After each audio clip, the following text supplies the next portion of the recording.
Okay, so part 2, we wrote it down. The center point you can see is right there at 2, 2. So you'd put center is 2, 2. And your radius, these are only worth 1. So 1, 2, 3, 4. Your radius is just 4. This time it wasn't worth 2 each. So radius equals 4. So my equation, x minus 2 squared, opposite of the center. Center's positive, so my equation is negative. And then y minus 2 squared equals 4 squared is 16. So you need to take your 4 and square it to get your last number in your equation. All right, so if we look at 3, they gave you the center as 0, 0. So I just put x squared plus y squared, and I got equals 1/3 squared. So that's how I got my 1/9. You look at number 4, you've got a -3 and a -5, so you need a +3 and a +5 in your equation. So that means x plus 3 squared and y plus 5 squared. And then your 64 is 8 squared. So that would be 4, 3 and 4. Now I do want to look at 5 and 6 really closely. So I'm going to erase 5. Just because I need you to see the steps here. I told you that we needed 2 things in order to get our equation. We needed 2 things. One was the center, one was the radius. Right now in this problem, all I have is the center. I don't have a radius. But what they did give me is an xy value. That means that's a point that's on the circle. So in other words, if you have your circle like this and you've got your center of 0, 0, over 4 and down 3, so from that place, if I go over 4 and down 3, it will be on the circle, 4, -3. But that's not going to get me an equation. What I need is to find this radius right here. I need the distance between those 2 points.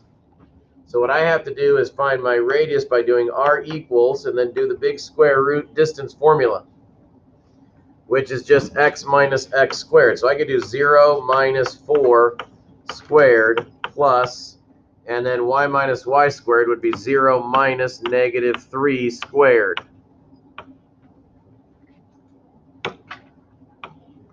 And then if I keep going, work down, you're going to get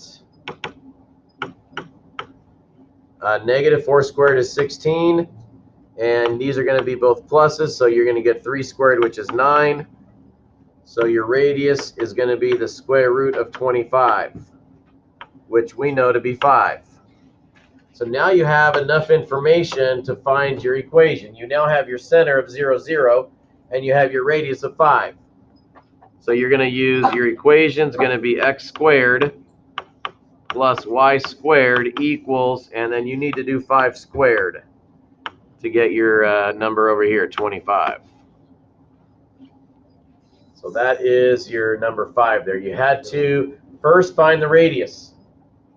To get radius, you had to use your distance formula between the center point here and the circle's point there. Get that distance to get radius.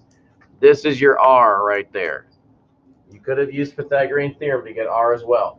You could have gone down 4 and over 3, or over 4 and down 3, and did 4 squared plus 3 squared. You would have got the same answer. So when you do number 4, or number 6, I mean, again, you've been given a center. This time the center is 4, 5. And your point on the circle is 0, 8. So I just did my x number minus my x number. I did my y number minus my y number. I squared them both inside of the big square root. And again, you're going to get 16 plus 9 again, because -4 squared is 16 and 3 squared is 9. So when you get your radius, again, it's 5. But this time your center is 4, 5, so you need -4 and -5 in your equation.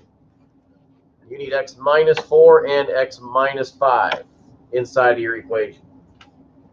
So you found the radius. That means now you can get your equation. You need a radius, you need a center. Radius and center gets you your equation. So that was 6. Let's look over here at 7. I actually have 7 written up here for you. You need 2 things, a radius. You need a radius and you need a center. And in this case, if it's just x squared plus y squared, you know that your center has to be 0, 0. Because they didn't give you any other numbers, that means they're both zeros. So 0, 0 is my center, so I put a dot right here in the center. Square root 225, I get a radius of 15. Now I look at my graph and I'm thinking, wait a second, I don't have 15 lines. So I had to make each one, I made each one worth 5. So I just would have had to go over 3 lines. I could have made each one worth 3 and got over 5 lines. That would have worked too. I just made them each worth 5. And what you need to show me when you're drawing a graph. Now normally you're going to get a compass. Tomorrow we're going to draw circles. You're going to get a compass. Normally you'd have a compass. You'd put the point right in the center. You'd open it up to a radius and you'd just draw the circle in. But what you're going to do if you're freehanding it is make sure you draw in the 4 points that you know. If I know my radius is 15, I'm going to go over 15, up 15, left 15, and down 15. And then I can kind of freehand my circle in there. But make sure you get those 4 points in there. Get those 4 points. Okay, number 8. Number 8, here you go. Here is your question on this one. It says, what is the center and radius for the circle in number 8? Center and radius. You've got a center point and a radius for each one. Which center, which radius works? What would the center and radius be for number 8? If we had to draw that circle in, what would the center be and the radius be?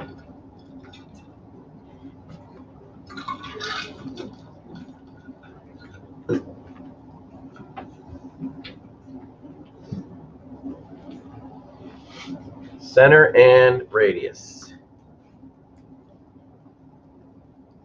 Almost all of you are in, and it's got 50 seconds. If you all get in, it will end early. So if you know the answer, just type it in so we can get done a little quicker.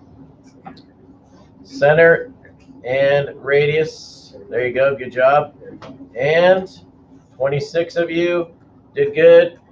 5 of you just switched the center point around. You forgot it's the opposite of the equation, but you got the radius right.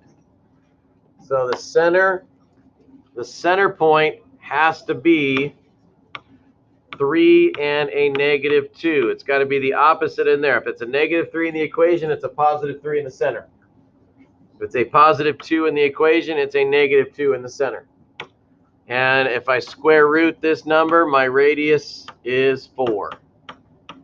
So let's draw that one. I'm going to give you a hint on where to put your axis so that you don't draw off the paper. I would put my y-axis about here. And I put my x-axis probably about here. But it's okay if you went off the paper. That's fine. It's no big deal. I mean, if you went off the graph, you can just count over. The center point is over 3 and down 2. Right there's your center. The best way to draw it would just be to count 4 on the 4 sides. Over to the right 4, to the left 4, up 4, and down 4.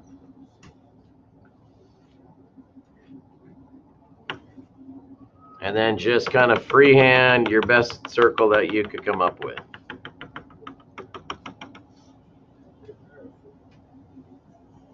Something like that. Doesn't have to be perfect when you're freehanding it. Just draw that in, but get the 4 points.